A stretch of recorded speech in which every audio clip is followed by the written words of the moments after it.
오늘은 지혜는 어떻게 삶이 되는가라는 제목의 말씀으로 함께 은혜를 나누고자 합니다.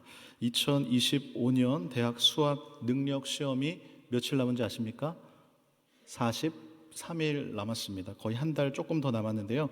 인생에 여러 가지 시험이 있지만 이 수능이라는 시험은 정말 그 수능이라는 그 단어 자체가 우리들에게 다가오는 그 느낌이나 무게감이나 압도감이 남다른 것 같습니다. 물론 수능이 인생의 전부는 아니지만 그래도 인생에 어느 정도 영향을 끼치기 때문일 것입니다.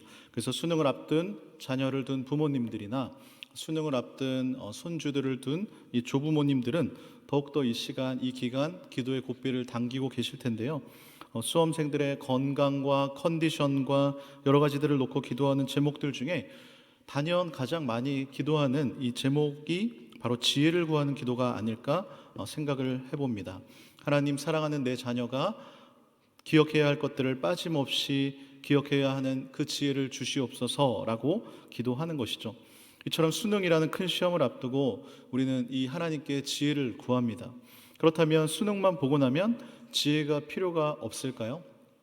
서울대에서는 누가 A+를 받는가라는 책이 있습니다. 이 세상은 넓고 정말 다양한 제목의 책들이 많은 것 같은데요. 그 책에 보면 서울대에서 A+ 학점을 받는 노하우를 알려줍니다. 그렇습니다. 수능이라는 큰 산을 넘고 대학에 입학을 해도 우리들에게는 이런 지혜가 필요합니다. 서울대뿐만이 아니라 그 어떤 대학을 가든지 간에 좋은 학점을 받기 위한 지혜가 필요한 것입니다. 그렇다면 대학 졸업 후에도 마찬가지입니다. 취업의 관문을 통과하는 데도 지혜가 필요하고 회사에 입사해서도 마찬가지입니다. 회사 생활을 잘 하기 위한 지혜가 필요한 것입니다. 그렇다면 회사에 은퇴한 이후에 지혜가 필요 없을까요? 당연히 필요합니다. 100세 시대라고 하는 우리 인생의 지혜가 필요하지 않은 때가 없는 것 같습니다. 더군다나 우리의 인생 가운데는 끊임없이 위기가 찾아옵니다. 그때 필요한 것은 무엇보다 그런 위기를 극복할 수 있는 지혜다라는 것이죠. 즉 근본적으로 우리가 인생을 잘 살아가기 위해서는 다른 무엇보다도 지혜가 필요한 줄로 믿습니다. 그래서 잠언 4장 7절 이렇게 말씀하는데 우리 한번 같이 읽어보겠습니다. 시작. 지혜가 제일이니 지혜를 얻으라. 내가 얻은 모든 것을 가지고 명철을 얻을지니라. 아멘. 세상 그 어떤 것보다도 1위가 뭐라고요? 지혜다라는 것이죠. 그래서 당신이 가진 모든 것을 다 바쳐서라도 지혜와 명철을 얻어라 말합니다. 잠언 3장에서 동일한 말을 하는데 한번 같이 읽어보겠습니다. 시작. 지혜를 얻은 자와 명철을 얻은 자는 복이 있나니 이는 지혜를 얻는 것이 은을 얻는 것보다 낫고 그 이익이 정금보다 나음이니라. 지혜는 진주보다 귀하니 내가 사모하는 모든 것으로도 이에 비교할 수 없도다. 아멘. 여기서 저는 하나님의 마음을 읽게 되었습니다. 하나님께서 정말 우리들에게 원하시는 삶이 지혜로운 삶이다라는 것입니다. 돈 버는 것도 중요하고 수고와 노력 끝에 은을 얻는 것도, 황금을 얻는 것도 중요합니다.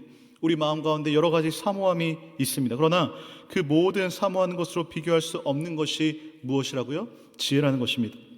그렇다면 여기서 한 가지 질문이 생깁니다. 과연 이 지혜란 무엇일까? 성경에서 말하는 지혜는 두 종류가 있는데요. 바로 땅의 지혜와 하늘의 지혜입니다. 야고보서 3장 13절 우리 한번 같이 읽어보겠습니다. 시작. 너희 중에 지혜와 총명이 있는 자가 누구냐? 그는 선행으로 말미암아 지혜 온유함으로 그 행함을 보일지니라. 아멘. 야고보 사도가 묻습니다. 너희 중에 지혜와 총명이 있는 사람이 누구냐? 이 말은 지금 야고보가 자신이 지혜롭다라고 생각하는 사람 손 들어보세요 라고 질문하는 것이 아닙니다. 우리는 각자 삶의 지혜를 다 가지고 있습니다. 이 자리 가운데 지혜가 없으신 분들은 단 한 분도 없으십니다. 유튜브를 보며 느끼는 것은 그동안 우리가 쉽게 접하지 못했던 정말 수많은 전 세계의 사람들의 삶을 간접 경험해 볼 수 있다는 것이고, 또 한 가지는 정말 지혜로운 사람들이 많구나라는 것을 느끼게 되는 것이죠. 유튜브만 봐도 이런데 유튜브에 올리지 않은 정말 우리가 알지 못하는 삶의 지혜를 가진 개인들은 무궁무진할 것입니다. 그런데 중요한 것은 지금 내가 가진 지혜가 어떤 지혜냐라는 것입니다. 땅의 지혜인 것인가 하늘의 지혜인가를 묻고 있는 것이죠. 그래서 결국 하고 싶은 말은 하늘의 지혜를 가져야 한다는 것입니다. 그 사람이 하늘의 지혜를 가지고 있는지 어떻게 알 수 있냐면 그 행함을 보면 알 수 있다라는 것입니다. 그렇다면 땅의 지혜는 먼저 무엇인지 살펴보겠습니다. 이어지는 14절과 15절인데 같이 읽어보겠습니다. 시작. 그러나 너희 마음속에 독한 시기와 다툼이 있으면 자랑하지 말라. 진리를 거슬러 거짓말하지 말라. 이러한 지혜는 위로부터 내려온 것이 아니요 땅 위의 것이요 정욕의 것이요 귀신의 것이니. 아멘. 그렇습니다. 땅의 지혜의 특징이 나와 있죠. 독한 시기와 다툼입니다. 그냥 시기심이 아니라 독한 시기심이다 라고 말을 합니다. 시기심을 품으면 어떻게 됩니까? 점점 시기가 커져서 화가 됩니다. 다른 사람을 미워하게 되고 그것이 다툼으로 나타나게 됩니다. 근데 생각해보면 이 시기심도 본인 나름대로의 지혜와 열심이 있기에 생겨나는 것이죠. 열심도 없고 지혜도 없으면 남이 무엇을 하든 관심도 없고 시기심도 없는 것입니다. 근데 이런 지혜는 위로부터 내려온 것이 아니라 땅 위의 것이다 라고 말씀을 합니다. 심지어 정욕의 것이고 귀신의 것이다 라고까지도 말을 합니다. 여기 영적 원리가 있습니다. 땅의 지혜는요, 그럴싸하게 포장해서 사람들을 속입니다. 이런 방법으로 세상을 사는 것이 지혜로운 것이다 라면서 헷갈리게 만듭니다. 미혹을 합니다. 우리는 이런 지혜에 속아서는 안 되는 것이죠. 왜냐하면 그 결과가 참혹하기 때문인 것이죠. 이어지는 16절 같이 읽어보겠습니다. 시작. 시기와 다툼이 있는 곳에는 혼란과 모든 악한 일이 있음이라. 아멘. 땅의 지혜로 가득 찬 삶을 살게 된다면 그 인생에는 혼란과 모든 악한 일만 가득하게 될 것입니다. 사단 마귀가 하는 일이 무엇입니까? 도적질하고 망하게 하고 인생을 무너뜨리는 것이 주 업무 아니겠습니까? 반대로 하나님 나라의 특징이 무엇일까요? 바로 평안입니다. 이런 평안을 깨는 것이 바로 땅의 지혜이고 그곳엔 하나님의 나라가 임할 수 없더라라는 것이죠. 그렇다면 하늘의 지혜는 무엇일까요? 우리 17절 같이 읽어보겠습니다. 시작. 오직 위로부터 난 지혜는 첫째 성결하고 다음에 화평하고 관용하고 양순하며 긍휼과 선한 열매가 가득하고 편견과 거짓이 없나니. 아멘. 하늘의 지혜는 성결과 화평, 관용, 양순, 긍휼, 선한 열매입니다. 성결이란 말 그대로 하나님께 가까이 나아가는 것을 말하는 것이죠. 거기서부터 하늘의 지혜가 시작이 되는 것입니다. 다음은 화평입니다. 이것은 시기와 다툼과 정반대 의미를 갖습니다. 아까 하나님 나라의 주요 특징이 평안이다 라고 말씀을 드렸는데요, 땅의 지혜가 다툼과 혼란을 가져오는 것이라면 하늘의 지혜는 화평을 가져다 줍니다. 하나님 나라가 임하는 것입니다. 그러한 지혜가 넘치는 곳에는 내 권리만 주장하는 것보다는 다른 사람을 이해하고 관용하게 되는 것이죠. 양순이란 다른 사람의 말에 귀를 기울이는 겸손한 태도를 말하는 것입니다. 긍휼은 말 그대로 용서와 자비를 의미합니다. 이러한 사람은 반드시 선한 열매를 맺게 되어 있는 것이죠. 결국 지혜라는 것이 시작은 비슷해 보이지만 그 결과는 엄청난 차이를 가져다 주더라라는 것입니다. 그 예를 오늘 본문이 잘 보여주고 있는데요, 성경에 다윗이 처음으로 등장하는 것은 사무엘상 16장입니다. 그리고 17장에서 그 유명한 골리앗과의 전투가 등장합니다. 그리고 이어지는 사무엘상 18장을 쭉 읽어보다 보니까 성경이 다윗의 지혜에 초점을 맞추고 있다는 사실을 발견하게 되는 것이죠. 사실 성경에서 이 지혜라고 할 때에 가장 먼저 떠오르는 인물이 누구십니까? 솔로몬이죠. 맞습니다. 1번 솔로몬, 2번 다니엘. 보통 솔로몬과 다니엘을 꼽는데요, 이 말씀을 읽어보니까 다윗의 지혜 또한 만만치 않았더라라는 것이죠. 시간을 조금만 더 거슬러 앞장으로 가보니까 17장에서 다윗과 골리앗이 싸움을 합니다. 그 싸움을 통해서 역사의 전면에 다윗이라는 인물이 등장하게 됩니다. 이것을 어떻게 알 수 있냐면 마침이라는 단어로 알게 되는 것이죠.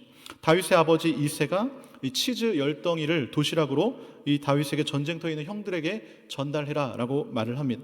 근데 성경에 보니까 이 대목에서 다윗이 이새가 명령한 대로 가지고 가서 이른즉 마침 군대가 전장에 나와서 싸우려고 고함치며 라고 기록을 합니다.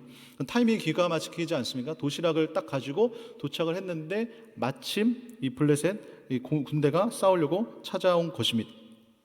다윗이 도시락을 들고 전장에 갔습니다. 근데 싸움을 걸어옵니다. 근데 또 이어지는 말씀을 보니까 마침 골리앗이 그 전열에서 나와서 이스라엘 군대를 모욕하는 것 아닙니까? 그래서 그 말을 다윗이 듣게 됩니다. 우리 사무엘상 17장 23절 같이 읽어보겠습니다. 시작. 그들과 함께 말할 때에 마침 블레셋 사람의 도두는 가드 사람 골리앗이라 하는 자가 그 전열에서 나와서 전과 같은 말을 하매 다윗이 들으니라. 아멘. 이처럼 이 골리앗과 다윗의 이 만남, 첫 만남은 하나님의 놀라운 계획이었자 작품이었습니다. 이스라엘 백성들의 최대의 두려움이었던 골리앗을 다윗은 물맷돌로 무너뜨립니다. 그러자 사울이 자신의 군사령관 아브넬에게 명령을 해서 도대체 저 사람, 저 아이가 누구의 아들인지를 묻습니다. 사울의 눈길을 사로잡은 것이죠. 그리고 이어지는 18장의 첫 절을 보면 사울의 아들 요나단의 마음마저 사로잡았음을 보여주고 있습니다. 뭐 축구나 야구나 모든 스포츠를 통틀어서 이 약세인 팀이 리그 최강의 팀을 이기는 모습을 보면 수많은 대다수의 사람들은 희열을 느낍니다. 희열을 넘어 감동을 느끼기도 합니다. 그런데 이것은 지금 목숨이 달린 전쟁입니다. 누가 봐도 골리앗은 세계 최강자인 것처럼 보입니다.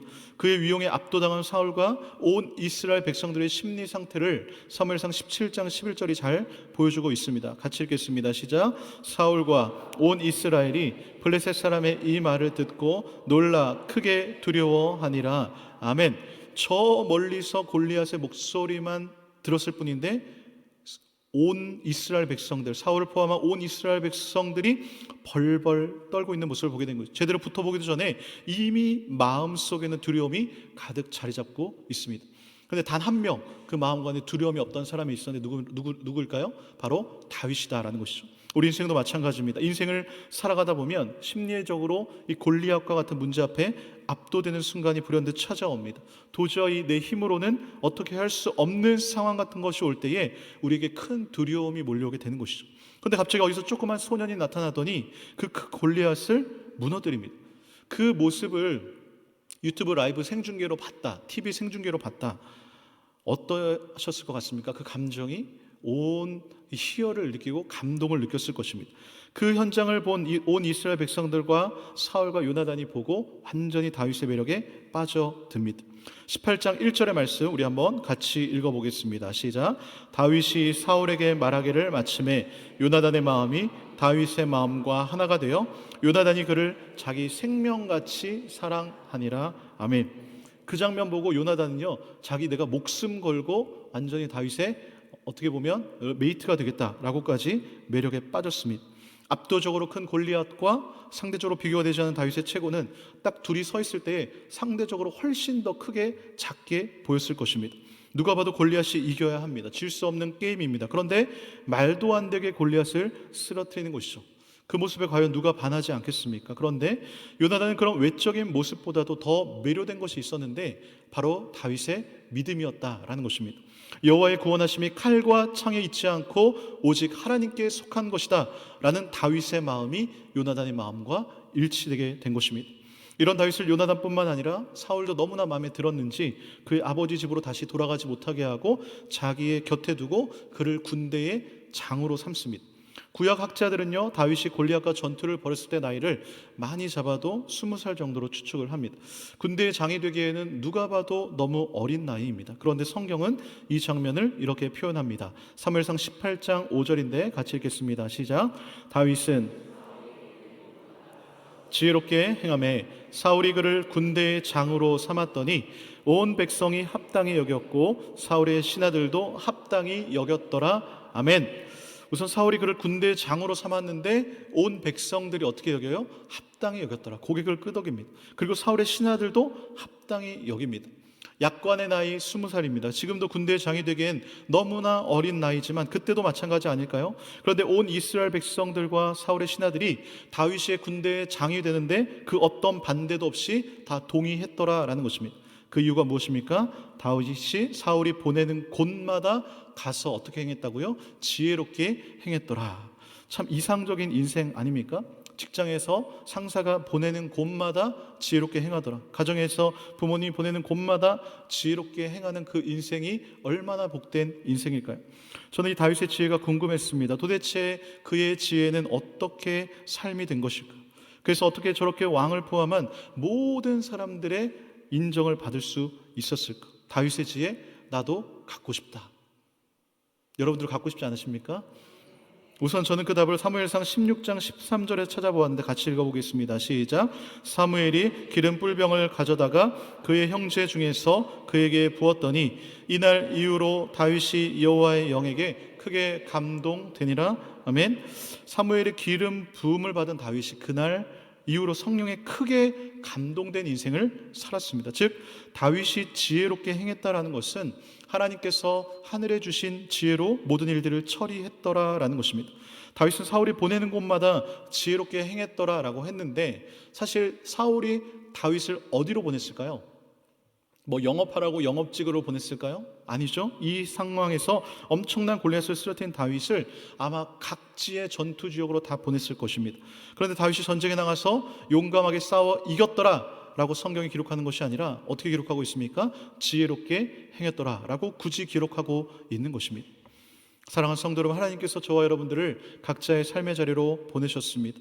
그리고 그 삶의 현장에서 지금도 얼마나 많은 전투가 벌어지고 있습니까? 조금이라도 방심했다가는 여기저기서 문제가 터집니다. 때론 그냥 다 내려놓고 현실 도피하고 싶은 충동마저도 생기기도 합니다. 이런 상황 앞에서 우리에게 필요한 것은 바로 하나님께서 다윗에게 주셨던 하늘의 지혜인 줄로 믿습니다. 여기서 또 한 가지 생각해 볼 것은, 하늘의 지혜로 지혜롭게 산다라고 해도 고난이 없는 것은 아니라는 사실인 것이죠. 다윗의 모습을 보십시오. 지혜롭게 행하니까 점점점 인기가 하늘 높이 솟아오릅니다.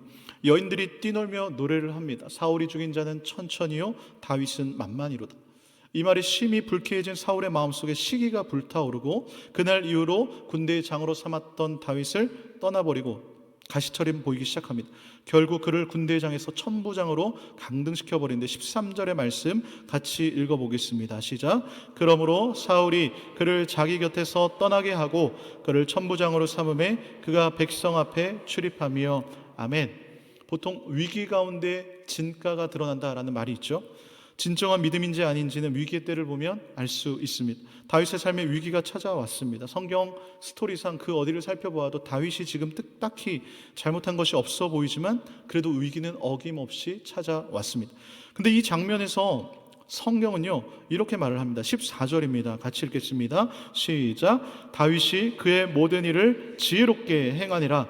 여호와께서 그와 함께 계시니라. 아멘.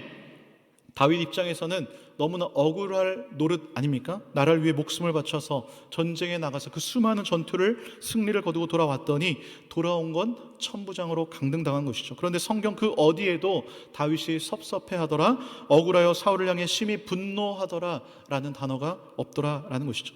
다윗이 그의 모든 일을 지혜롭게 행하니라 라고 딱 한마디로 정리하고 있습니다. 즉 그의 지혜는 진짜였던 것이죠. 상황과 환경에 따라 변한 것이 아니라 하늘의 지혜로 그는 삶을 살았더라 라는 것입니다. 어떻게 가능하겠습니까? 바로 하나님께서 그와 함께 계셨기 때문인 줄로 믿습니다. 변하지 않는 그의 지혜의 모습에 오히려 사울이 당황하는데요, 15절 함께 읽겠습니다. 시작. 사울은 다윗이 크게 지혜롭게 행함을 보고 그를 두려워하였으나. 아멘. 그렇습니다. 사울의 마음에 이 두려움이 찾아오게 된 것이죠. 그렇다면 이제 이 부분에서 땅의 지혜를 한번 살펴보도록 하겠습니다. 사울의 입장에서 볼 때에 사울에게도 엄청난 삶의 위기가 찾아온 것 아닙니까? 지금 이스라엘의 왕이 누구죠? 사울입니다. 사울이 왕인데 갑자기 혜성처럼 등장한 다윗이 나라의 판을 흔들어 버리고 있는 것이죠. 16절 말씀입니다. 같이 읽어보겠습니다. 시작. 온 이스라엘과 유다는 다윗을 사랑하였으니 그가 자기들 앞에 출입하기 때문이었더라. 아멘. 온 이스라엘과 유다 사람들의 마음이 누구를 향하고 있습니까? 다윗을 향하고 있습니다. 지금 당장 내일 투표하면 만장일치로 누가 왕이 될까요? 다윗이 왕이 될 분위기입니다. 전 여기서 온이라는 단어가 너무나 부럽더라고요. 어떻게 안티가 한 명도 없이 온 모든 사람들에게 사랑을 받을 수 있겠습니까? 그래도 한두 명 정도는 나 저 사람 싫어, 다윗 싫어할 수 있는 거 아닐까요? 그만큼 하나님께서 지금 다윗을 높여주셨더라라는 것이죠. 이런 상황에서도 사울도 나름대로 자기 살 길을 위해서 지혜를 짜냈는데요, 17절 말씀입니다. 한번 같이 읽어보겠습니다. 시작. 사울이 다윗에게 이르되 내 맏딸 메랍을 내게 아내로 주리니 오직 너는 나를 위하여 용기를 내어 여호와의 싸움을 싸우라 하니 이는 그가 생각하기를 내 손에 그에게 되지 않고 블레셋 사람들의 손을 그에게 되게 하리라 함이라. 아멘. 여기서 주목할 단어가 뭘까요? 이는 그가 생각하기를. 사울이 다윗에게 너는 여호와의 싸움을 싸워라 라는 그럴싸한 말로 포장을 해서 블레셋과 전투에 내보내려고 합니다. 그리고 거기에다가 플러스 덤으로 자신의 맏딸 메랍까지 아내로 주겠다 설득을 시킵니다. 그러나 사실 그는 자기 딸을 줄 생각도 없었고 그냥 블레셋과의 전투에서 죽임당했으면 좋겠다라는 생각뿐이었습니다. 그가 나름 좋은 계략이라고 짠 것이죠. 19절의 말씀입니다. 한번 같이 읽어보겠습니다. 시작. 사울의 딸 메랍을 다윗에게 줄 시기에 무올라 사람 아드리엘에게로 아내로 주었더라. 아멘. 다윗에게 준다라고 해놓고선 아드리엘과 결혼을 시키는 이 사울의 모습을 보게 되는 것이죠. 이 타이밍에 또 한 가지 계략이 떠오른데요. 마침 또 다른 자기 딸 미갈이 다윗을 사랑한다라는 소문을 듣게 됩니다. 우리 20절 말씀 같이 읽겠습니다. 시작. 사울의 딸 미갈이 다윗을 사랑하며 어떤 사람이 사울에게 알린지라 사울이 그 일을 좋게 여겨. 아멘. 사울이요 그 일을 좋게 여기더라라고 합니다. 왜요? 또 좋은 아이디어가 떠올랐거든요. 다시 한번 미갈을 다윗에게 죽일 아이디어가 떠올랐기 때문입니다. 우리 21절 같이 읽겠습니다. 시작. 스스로 이르되 내가 딸을 그에게 주어서 그에게 올무가 되게 하고 블레셋 사람들의 손으로 이에 사울이 다윗에게 이르되 내가 오늘 다시 내 사위가 되리라 하니라. 아멘. 여기서 주목할 단어는 스스로 이르되, 표준 세번역으로 보면 혼자 생각했다라는 것이죠. 사울은 혼자 생각했습니다. 혼자 지혜를 짜냈습니다. 땅의 지혜인 것이죠. 처음 메랍을 이용했던 방법과 동일하게 미갈을 이용해서 다윗을 잡기 위한 올무, 즉 덫을 놓게 되는 것이죠. 이번에 한 가지 방법 더 동원합니다. 신하들을 동원해가지고 다윗에게 당신이 왕의 사위가 되게 정말 적합합니다 라고 계속 은근슬쩍 말을 흘리라는 것입니다. 그리고 그것도 모자라서 한 가지 더 말하는데요, 결혼할 때 다윗 아무것도 가져올 필요 없고 그냥 블레셋 사람 포피 100개만 가져오라는 것입니다. 당시 결혼을 하려면 신랑이 이 결혼 지참금을 가지고 왔어야 했는데 다윗이 돈이 없는 것 아니겠습니까? 이쯤 되면 사울의 지혜가 나름 치밀하고 굉장히 계획적으로 보이지 않으십니까? 그런데 결국 그의 최종 목적이 뭐라고요? 25절입니다. 같이 읽겠습니다. 시작. 사울이 이르되 너희는 다윗에게 이같이 말하기를 왕이 아무것도 원하지 아니하고 다만 왕의 원수의 보복으로 블레셋 사람들의 포피 100개를 원하신다 하라 하였으니 이는 사울의 생각에 다윗을 블레셋 사람들의 손에 죽게 하리라 함이라. 아멘. 결국 사울의 생각, 그 마음, 그 지혜는요, 다윗의 인기가 너무 많아서 자신의 손으로 어떻게 할 수 없기에 다윗을 블레셋 사람들의 손에 죽게 만들려는 속셈이었더라라는 것이죠. 근데 이게 웬일입니까? 다윗이 블레셋 사람 100명이 아니라 200명을 죽이고 그들의 포피를 사울에게 주는 것 아니겠습니까? 심지어 결혼할 날이 다가오기도 전에 말입니다. 그리고 성경은 땅의 지혜의 결말을 보여주고 있는데 29절 한번 같이 읽겠습니다. 시작. 사울이 다윗을 더욱 두려워하여 평생에 다윗의 대적이 되니라. 아멘. 참으로 안타까운 결말 아니겠습니까? 사울이 정말 하나님이 다윗과 함께함을 보고 생각을 바꿔 평생에 다윗과 사이좋게 함께 지내더라, 뭐 이렇게 했으면 얼마나 좋았을까. 그런데 지금 스스로 더욱더욱 두려움에 빠져들었고 평생에 다윗의 대적이 되는 것입니다. 두려워하는 마음이 하나님께서 주신 것이 아닌 것이죠. 성경은 분명하게 우리들에게 말씀합니다. 우리 같이 읽겠습니다. 시작. 하나님이 우리에게 주신 것은 두려워하는 마음이 아니요 오직 능력과 사랑과 절제하는 마음이니. 아멘. 그렇습니다.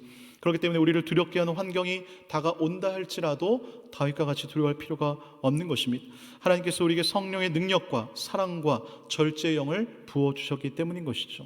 다윗과 같이 골리앗 앞에 있을지라도 담대한 믿음과 지혜로 나아갈 때에 하나님께서 반드시 승리하게 해주실 줄로 믿습니다. 그렇다면 사울의 마음이 왜 이렇게 두려움에 사로잡혀 또 있던 것일까요? 18절에 이런 구절이 있는데 한번 같이 읽어보겠습니다. 시작. 그 이튿날 하나님께서 부리시는 악령이 사울에게 힘있게 내림에. 그렇습니다. 사울이 악령에 사로잡혔더라라는 것이죠. 근데 이와 비슷한 구절이요, 다윗이 등장하기 시작한 사무엘상 16장부터 등장을 합니다. 우리 사무엘상 16장 14절인데 같이 읽어보겠습니다. 시작. 여호와의 영이 사울에게서 떠나고 여호와께서 부리시는 악령이 그를 번뇌하게 한지라. 아멘. 23절도 이렇게 기록되어 있습니다. 함께 읽겠습니다. 시작. 하나님께서 부리시는 악령이 사울에게 이를 때에. 그렇습니다. 사울의 지혜와 다윗의 지혜의 결정적 차이가 무엇입니까? 다윗은 여호와의 영에 크게 감동된 지혜입니다. 그러나 사울의 지혜는 악령이 부리는 지혜였더라라는 것이죠. 그리고 두 지혜의 결말이 어떻습니까? 30절 말씀 오늘 본문인데 한번 같이 읽어보겠습니다. 시작. 블레셋 사람들의 방백들이 싸우러 나오면 그들이 나올 때마다 다윗이 사울의 모든 신하보다 더 지혜롭게 행하매 이에 그의 이름이 심히 귀하게 되니라. 아멘. 이후에도 다윗은 계속해서 전투했을 것 아닙니까? 그런데 그 모든 전투의 과정 가운데 그 어떤 사람들보다 지혜롭게 행하더라. 그럴 때 하나님께서 그의 이름을 심히 귀하게 만들어 주신 장면으로 마감하게 되는 것이죠. 사랑하는 성도 여러분, 땅의 지혜는 혼돈과 두려움입니다. 그러나 하늘의 지혜는 선한 열매와 평안인 것이죠. 우리는 하늘의 지혜를 소유한 자들로서 인생을 살아가야 되게 될 줄로 믿습니다. 그럴 때 자신의 이름만 심히 귀하게 되는 것이 아니라 이 지혜로운 한 사람이요, 한 가정도 살리고 한 나라도 살리게 되는 것이죠. 사무엘상 25장에 보면 지혜로운 여인이 등장합니다. 아비가일이라는 여자인데요, 성경은 그녀를 이렇게 소개합니다. 사무엘상 25장 3절 같이 읽어보겠습니다. 시작.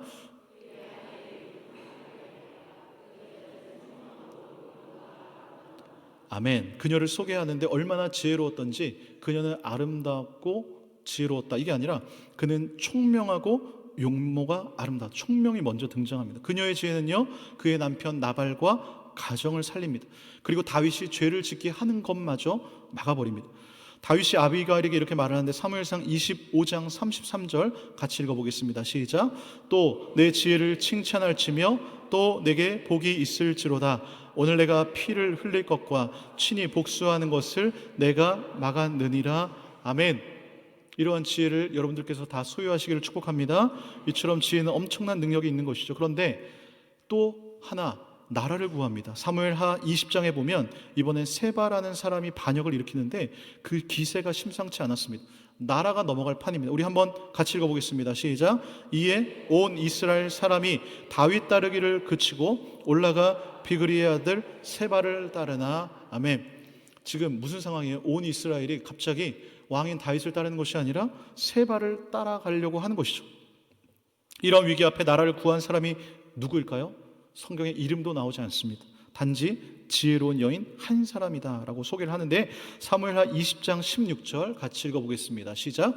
그 성읍에서 지혜로운 여인 한 사람이 외쳐 이르되. 그녀가 그 지혜로 어떻게 나라를 구할까요? 사무엘하 20장 22절입니다. 같이 읽겠습니다. 시작.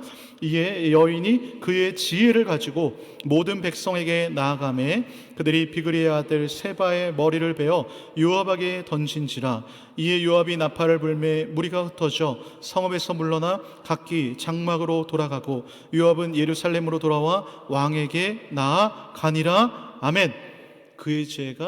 그녀의 지혜가 나라를 구하는 것이죠. 바로 오늘 이 자리에 계신 모든 분들이 개인과 가정과 나라를 살리는 하늘의 지혜를 소유하신 분들이 되시기를 주님의 이름으로 축복합니다. 잠언 3장 18절 이렇게 말씀합니다. 같이 읽겠습니다. 시작. 지혜는 그 얻은 자에게 생명나무라. 지혜를 가진 자는 복되도다. 아멘. 에덴 동산에 생명나무가 있었습니다. 지혜를 얻은 사람은 그 지혜가 여러분들에게 영생과 평안의 원천인 생명나무가 되어 줄 것입니다. 그렇다면 우리가 이 지혜를 어떻게 얻을 수 있을까요? 시편 147편 5절 같이 읽겠습니다. 시작. 우리 주는 위대하시며 능력이 많으시며 그의 지혜가 무궁하시도다. 아멘. 하늘의 지혜는 어디 있을까요? 바로 우리 하나님 아버지께 무궁무진하게 있으심을 믿으시기를 바랍니다. 그래서 날마다 지혜를 구하는 기도를 해야 되는 거죠. 야고보서 1장 5절 한번 같이 읽겠습니다. 시작. 누구 중에 누구든지 지혜가 부족하거든 모든 사람에게 후히 주시고 꾸짖지 아니하시는 하나님께 구하라. 그리하면 주시리라. 아멘. 지혜를 구하며 나아갈 때 하나님께서 우리의 마음과 생각을 지키시고 문제를 돌파할 길을 열 지혜를 주실 줄로 믿습니다. 그런데 기도만 하는 것이 아니라 또한 무궁무진한 지혜가 담겨있는 말씀을 보아야겠죠. 시편 19편 7절입니다. 같이 읽겠습니다. 시작. 여호와의 율법은 완전하여 영혼을 소성시키며 여호와의 증거는 확실하여 우둔한 자를 지혜롭게 하며. 아멘. 내 영혼이 지치고 내 머리가 우둔해질 때 그때 오아시스와 같은 것이 바로 하나님의 말씀인 줄로 믿습니다. 소성케 한다라는 것, 사람에게 생기를 북돋아 준다라는 것 아닙니까? 호흡이 힘들었던 영혼이 살아나고 뿐만 아니라 오둔한 자를 지혜롭게 만드는 것이 바로 생명의 말씀인 줄로 믿습니다.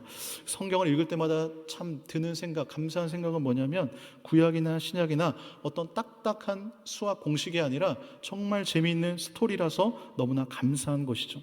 읽을 때마다 그 모습을 상상하고 떠올리며 읽으면 그 장면이 얼마나 생생하게 가슴 깊이 우리 마음 가운데 다가옵니까? 그리고 스토리이기 때문에 그 기억도 오래 남게 되는 것이죠.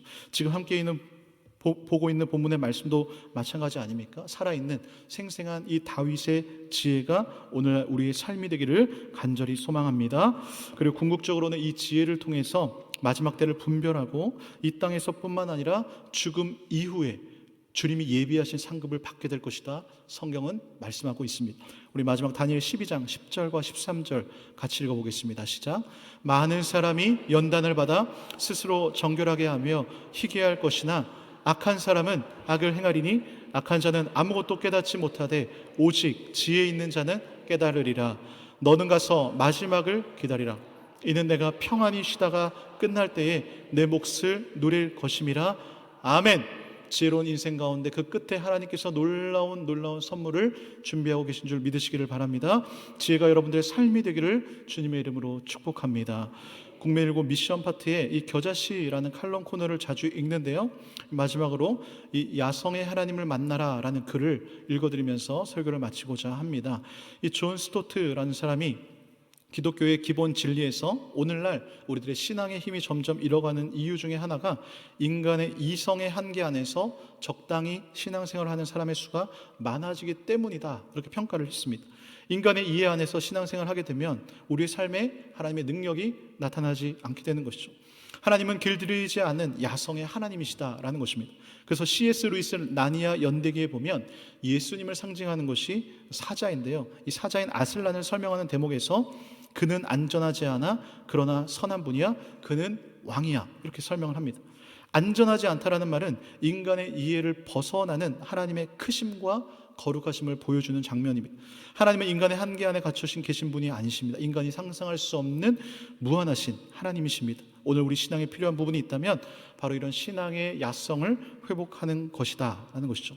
인생의 문제를 극복하는 길은 문제와 씨름하는 것이 아니라 제한받지 않으시는 하나님을 경험하는 것입니다. 하나님보다 더 큰 문제란 이 세상에 존재하지 않기 때문인 것이죠.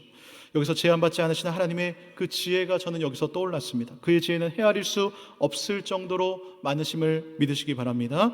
여호와의 영에 크게 감동된 다윗처럼 어디를 가든지 어디로 보내지든지 무궁무진한 하나님의 지혜로 살아갈 때에 살아가는 왕성의 성도님들의 이름이 심히 귀하게 되는 복된 인생이 될 줄로 믿습니다. 오늘도 하나님과 함께 그의 지혜로 살아가는 우리 모두가 되기를 주님의 이름으로 축원드립니다. 아멘.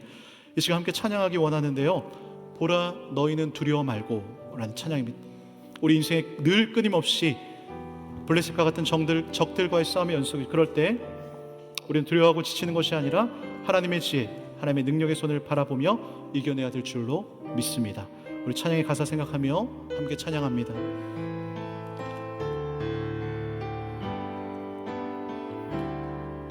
보라 너희는 두려워 말고 보라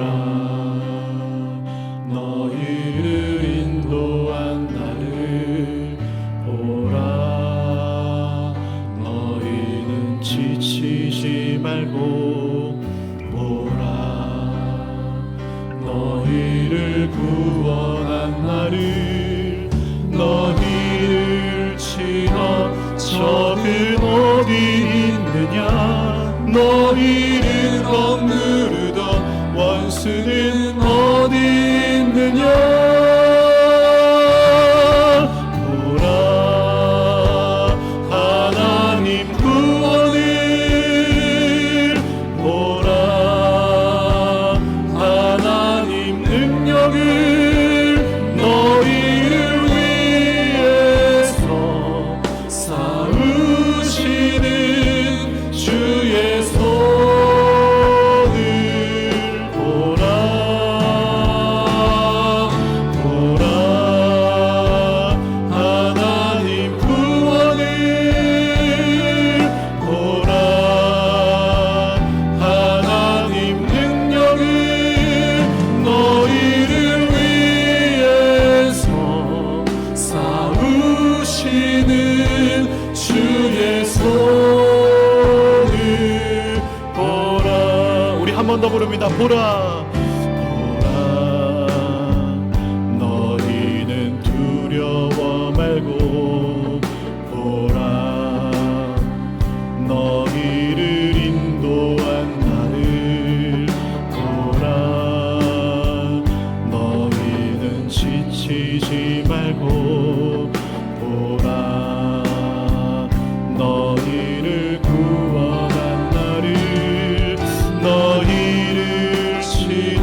한번 더 보라 하나님 구원은 보라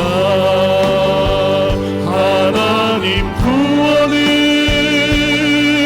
보라 하나님 능력을 너희를 위해서 쌓으시는 주의 손을 보라 보라 하나님 구원을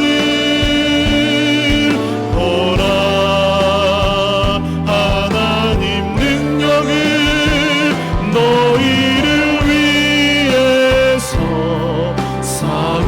쌓으시는 주의 손을 보라. 이 시간 말씀을 기억하며 함께 통성으로 기도하기를 원합니다. 주님, 하늘의 지혜를 부어 주시옵소서. 다윗과 같이 여호와의 영에 크게 감동되어서 그 어떤 골리앗이 다가올지라도 두려움 없이 온전히 주님의 영으로서 승리하기를 원한다고 이 시간 두 손 들고 주여 한번 부르며 통성으로 기도합니다. 주여, 주님 아버지 감사합니다. 아버지 이 시간 다윗이 모든 가는 곳마다 지혜롭게 행하더라 말씀하셨사오니 아버지 우리 인생길 가운데 나의 삶의 자리에서 하나님이 주신 하늘의 지혜로 살아가기를 원하오니 주님 내 마음 가운데 있는 모든 두려움의 감정들이 사라지게 하시고 오직 나를 위해 일하시는 주님의 놀라운 능력을 바라보게 하여 주시옵소서. 주님 아버지 우리를 위해 일하시는 하나님의 놀라운 능력이 있는 줄로 믿습니다. 주여 나를 역사하여 주시옵소서. 모든 두려움과 모든 아버지 염려 걱정들이 사라지게 하시고 하나님의 놀라운 능력이 나타나게 하여 주시옵소서. 하나님의 능력만 바라보며 살아가게 하여 주시옵소서. 지금도 나를 위해 열심히 하시는 하나님의 열심을 가지고 오늘 인생 살아가기를 원하오니 주여 아버지 이 시간 하늘의 지혜를 주시고 구해 주시고 풍성하게 주신 하나님의 놀라운 능력 앞에 기회를 구하며 나아가오니 주여 은혜를 더하여 주시옵소서. 우리의 상황과 형편을 너무나 잘 아시는 하나님 아버지, 오늘도 놀라운 구원의 은혜 앞에 찬양과 경배 올려드립니다. 오늘도 현실의 그 높은 벽 앞에 지치고 낭망하며 쓰러진 모든 성도들에게 안심하고 일어나라, 내게 무엇을 하여 주기를 원하느냐 물어보시는 주님, 오늘 이 자리에 간절함으로 나오신 분들이 있다면 주여 하늘의 지혜와 은혜를 내려 주시옵소서. 우리에게 모든 어려움을 이겨낼 수 있는 삶의 지혜가 필요합니다. 살아갈 힘과 용기를 부어 주시옵소서. 흔한 인생도 구겨진 인생도 주님 손에 붙들리면 하나밖에 없는 귀한 인생 될 줄로 믿습니다. 그 놀라운 은혜 앞에 기쁨으로 남은 한 주 살아가게 하여 주시옵소서. 우리의 구원이요 힘과 방패 되시는 예수님의 이름으로 기도드립니다. 아멘.